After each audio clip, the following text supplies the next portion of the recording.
Ladies, gamers, and gentlemen, welcome to BelleNOiR Starcraft 2 casts. Today we are going to be looking at a game between Arium and JimRising. This is from the NA server, and both of these guys are Grandmaster level players, rank 30 to 40, just moving a little bit between these two numbers. So, this is going to be a TVP, of course. And we see that the map is going to be played on BelleNOiR Vestige. Spawning in the bottom right position, we have Arium playing for team TT Seed, or TT Esports Seed.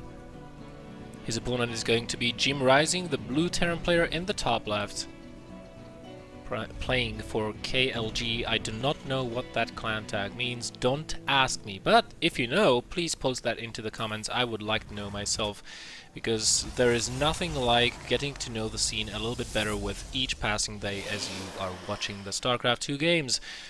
So this map is nowadays it is considered one of the most standard maps ever. And I have to agree with that. I mean, when BelleNOiR Vestige came out, everybody was like, oh, it's just Ohana 2.0, right? I have to agree with that, because if you disable the terrain, the location of the bases is actually, if you take a look at it, the location of the bases is actually almost identical to Ohana, the old Ohana from Wings of Liberty. The watchtowers are placed a little bit differently, but overall, the bases locations are quite similar. But the huge difference between Ohana and BelleNOiR is the terrain. The terrain is really difficult to navigate at times, because you have all these ramps, you have high grounds, low grounds, all the way across the map, and visibility blockers, and sometimes it can be very difficult to not split up your army unintentionally and as a result lose some of it. So, you know, as we take a look across the map, it can be quite difficult to engage on this map sometimes. So Arium just now stating the good luck, have fun. He did get a scout off, he saw the racks, he saw the gas, and it doesn't look like JimRising wants to be hiding any of that, and we'll be going for an expansion here really shortly behind this Reaper that is going to be used to get scouting information. Arium a little bit impatient about the good luck, have fun, kind of disappointed that his opponent is not responding to him. And well, he opened up with double gas, but he's only getting 4 probes mining the gases. 4 probes total, which means he still can go for an expansion.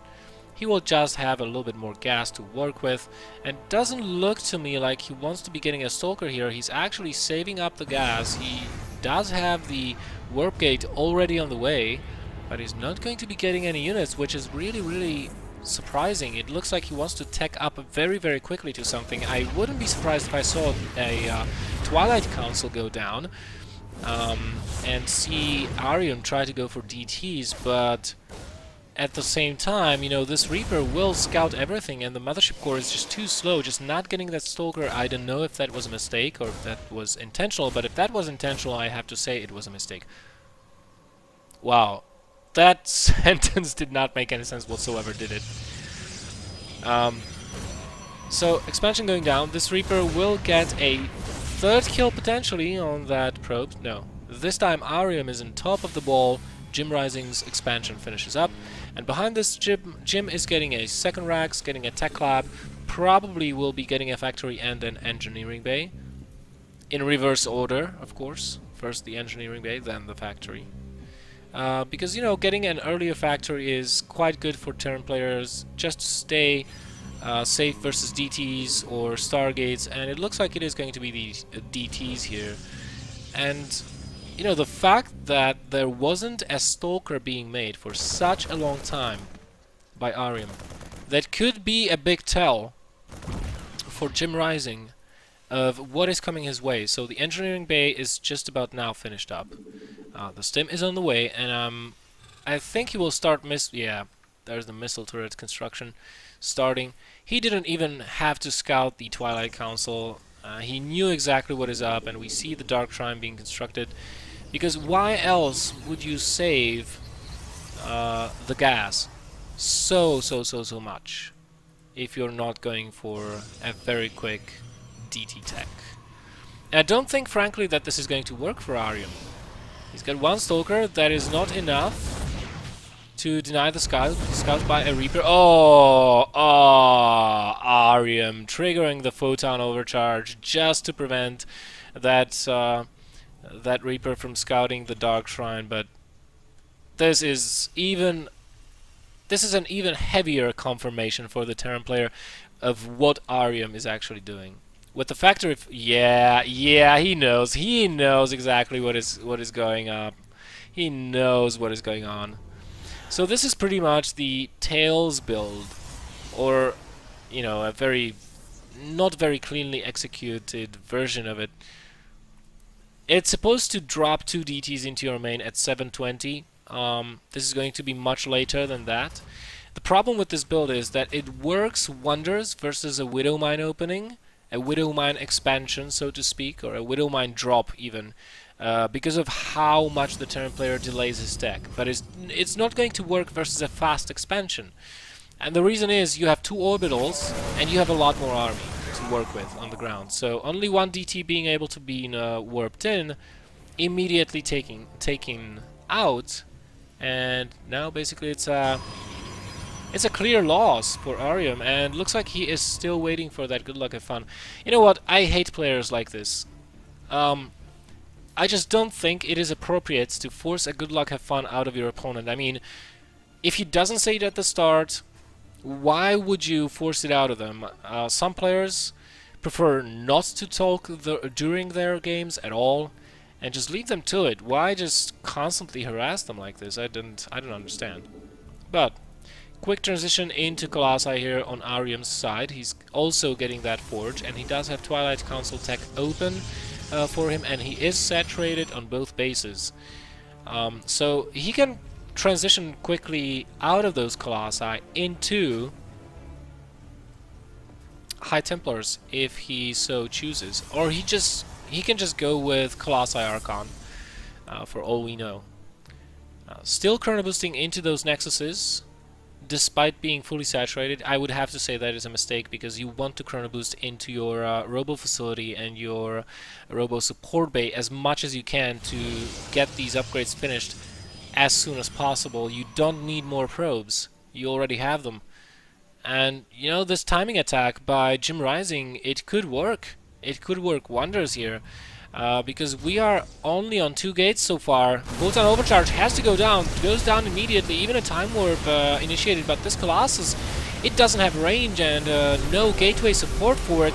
It's probably going to die to just the infantry. Oh, Jim just doing a cute maneuver there, trying to go around the Time Warp and getting at that Colossus, but no, only getting 3 probes and about 75% of the health on that Nexus before he has to pull back.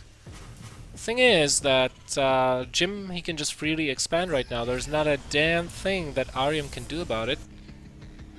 I mean, if we take a look at the army supplies, it's 24 versus 42, the Terran player doubling his opponent in supply, and Arium not able to do anything with his DTs due to the missile turrets being everywhere, at least in the main and in the natural base of Jim. Jim is going to take a 3rd base, good move there, as he starts his Viking production. And we see Blink being researched, so Arium going for Blink Stalkers, trying to safeguard his Colossus from the Vikings, but is he going to have enough units on the ground? That is the question. I would probably have to say no. The upgrades are not looking that spectacular either, only +1 attack upgrade finished. And that is it for the Protoss player. He is ramping up his gateway count, I'll give him that. That is a good move to make, although he is producing 1 more gate than he actually needs. Producing off of 7 gates is not a cool idea on 2 bases unless you're going for an all-in. It looks like this is going to be the case. Pure Stalker army with 3 Colossus. He needs to warp in Zealots as soon as possible, because if he clashes with this army with no Zealots, this is not going to look good. 3 Colossi though, they force the infantry army back. Going to start chasing it around. Oh, sniping the Vikings, as few of them as they are. This is a huge boon for the Protoss player currently, but he needs to not overextend. The Blink Stalkers, there's very many of them, but if that army ever snipes all of those Colossi... Oh, cool micro there, picking up the Colossus, microing them, letting them stay on the battlefield for as long as possible, but that also prevents the War Prison from warping in reinforcements. Will it matter, though, as the majority of the Terran army has just now died? But only one Colossus remaining. Can Arium do this? He's got 7 gates worth of reinforcements. All he has to do is keep that Colossus alive and keep warping in Zods. Can he do this? Can he do this? SCVs have been pulled off the line to help buffer for that infantry. It looks like the Colossus does go down, and JimRising is forcing the remaining Stalkers to retreat, and Arium is not looking good, even saying LOL, how could you have won that? Worker kill tab showing 12 versus 8, and that is still enough SCVs with mules to keep up the income of the Terran player, and he's going to be just fine in my opinion. Still up on army supply. And I think he's even... yeah, he is up on upgrades. And he's doing the smartest thing ever. He's going to counterattack. These Stalkers may try to catch these medevacs if they know they're coming, but they do not. I don't even think they saw them.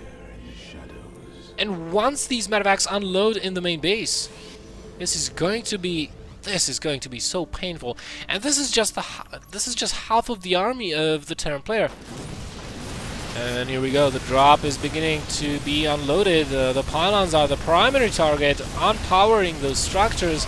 Again, a time warp going down, and a little bit of overextending maybe on the Terran's part as these Stalkers are returning back.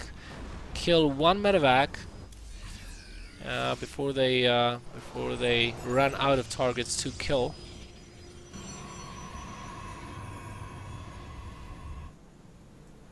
And well, Arium is looking for those medevacs but not finding them, and this is a cool little army. But versus 2 Colossi, I just don't know. There are no Vikings with this. This is going to make it very, very, very difficult for JimRising to engage. And I don't even know why the hell he's moving out on the map. He doesn't need to attack. He's got the 3rd base. All he has to do is outproduce his opponent, just get his economy rolling. He knows the Protoss player is only on 2 bases. He redrops the main base, defensive DT warp in there, and gets the 100% sure damage. Snipes the pylon and gets away. Oh, but he might lose these medevacs right now. Yep, good blink in there by Arium, as he does get that medevac down. Still one surviving, but unfortunately no units in that one. Oh, no, actually it did get killed off. I don't see it anywhere.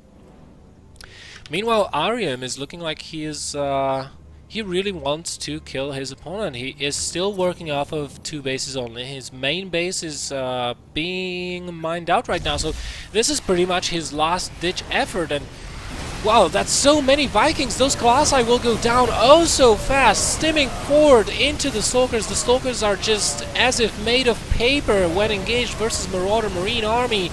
Mules being dropped behind, Manor Mules engaged.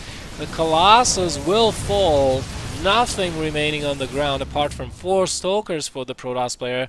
This one DT saving the day as there are no scans available just yet. There goes the one down, but failing to catch those DTs. And as long as JimRising defends that base, he is going to be just fine. Arium again with the LOL says nice hacks bro and leaves the game. Dude, really? Are you serious? You got outplayed. Period. Period. You got outplayed. Anyways, this was Arium versus JimRising. My name has been BelleNOiR, and if you like the video, or if you like the cast, please hit the like button. I would very much appreciate it. And if you have anything to say, post it into the comments, and we might have some fun just talking how bad Arium was in that game. Until next time, Stay safe, good luck, have fun, and remember to storm first and ask questions later.